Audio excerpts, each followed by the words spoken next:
Hello everyone, today I will give you a speech about using neuroscience to manage your time. In the face of pressure, our instinct is to study or work as much as we can for as long as we can.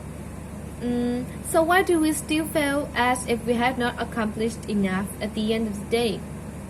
Neuroscientist and professor at the Manhattan Neuroleadership Institute, George David, suggests that rather than focusing on what is urgent, people should decide what matters most and pinpoint the best time to do it.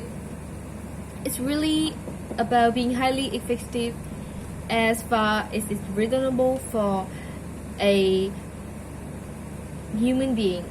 David says he believes that rather than making a to-do list and working through each item, people should decide the meaning of the day and work out when they are most likely to achieve peak productivity.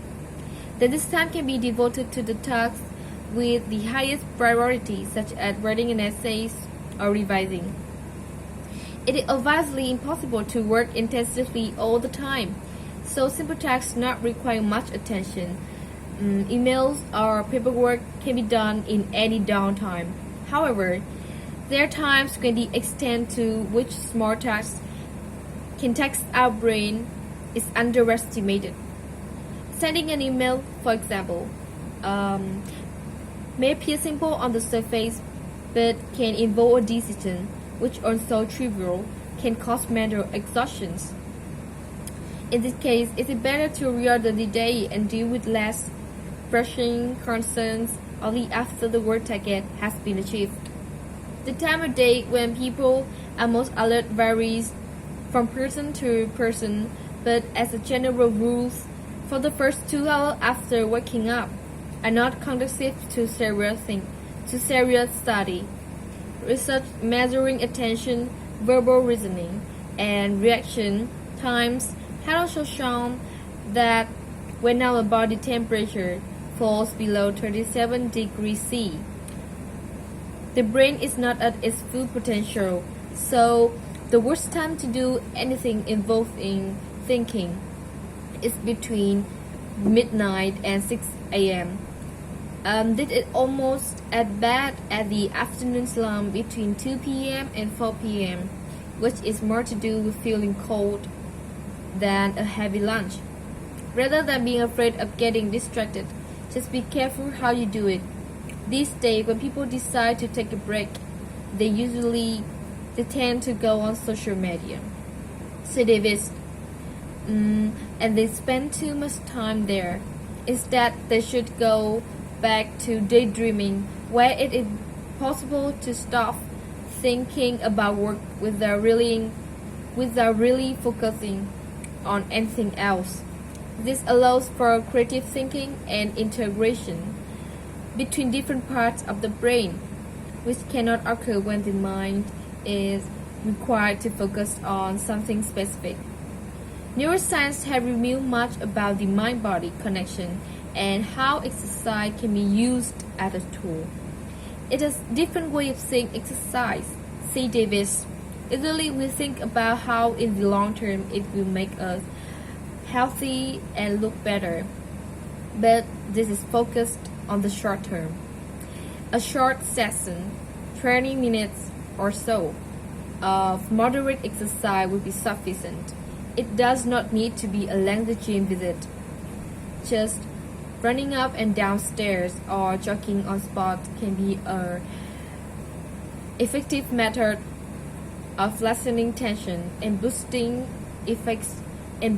positive emotions. Food that keep blood sugar levels stable will also help people to work most effectively. Say Davis, if people snack during the day, they should choose food that contains fats such as nuts and cheese rather than carbohydrates to avoid blood sugar spikes. Starting the day with high protein foods such as eggs and toast will have a high impact on the neurotransmitter in the brain. The amino acid tyrosine, which is found in proteins, will stimulate the chemistry responsible for the alertness, and the calming protein tryptophan will relax the brain. On meal breaks, people should eat only to 80% capacity. People's best work will be done when they are slightly hungry but not starving.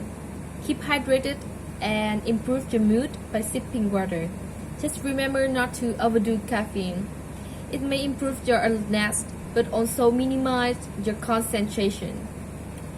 Ensure you have a well-lit study space and that your desk space is clear. Clutter is a distraction and not a good one, as it reminds you of uncompleted work. A clear desk also gives you room for increased movement, whether sitting with your hand behind your head or your feet up. You could alternate between standing and sitting. Finally, try to get 8 hours sleep at night. While we sleep, our brain processes and retain information, consolidating facts and reinforcing how to perform tasks. It also rejuvenates us both physically and mentally. Thank you for watching.